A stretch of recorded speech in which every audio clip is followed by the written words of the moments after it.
time to get set up in the system so we can advance to the next stage of implementation. We're going to review how to navigate the basics of the FCS system and then help you set up those primary module managers or primary users in the system so you'll be able to be set up to begin implementation. We're also going to review how to set up both Mac and Android mobile devices so that you'll understand how to access the mobile interface, which we're going to cover in a little bit more detail in implementation. So after you log in at fcscontrol.com, you are going to be taken to the contacts screen. Contacts are where eventually we'll have everyone stored that you'll do business with. Then there's opportunities and calendars, which we'll cover later. We're going to focus right now on this toolbox. This toolbox will allow us access to the admin panel. We're going to select admin. And while there's a lot of settings here, we're going to focus on user administration. Within there, we're going to add a new user.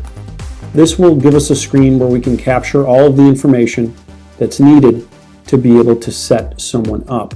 The key setting is this user profile, which you'll be able to easily set up the individuals based upon their role within the company, and it will adjust the majority of the settings that you'll need to be able to begin implementation.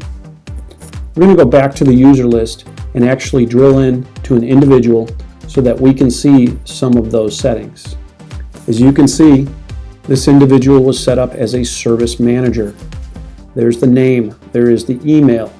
Make sure you include their cell phone and their wireless provider, as text messages will be pushed from the system as we schedule different portions of the training.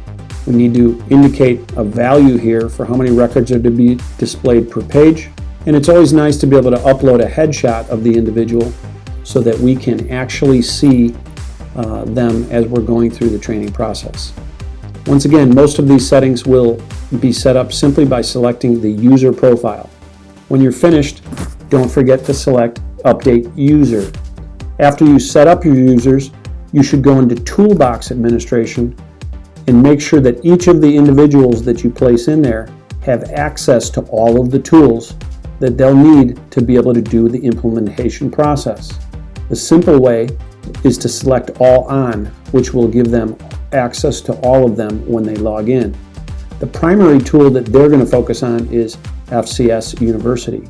I'm going to go to the back button and show you how you can display that icon or that tool on what we call your tool belt. So if you click on the toolbox again, as you're logged in as any of the individual users, you can click on this gear. As you can see, the FCS University icon is not showing. Whenever that takes place, you back out of it, go to Administration, go down to User Administration, go to Toolbox Admin, and select All On.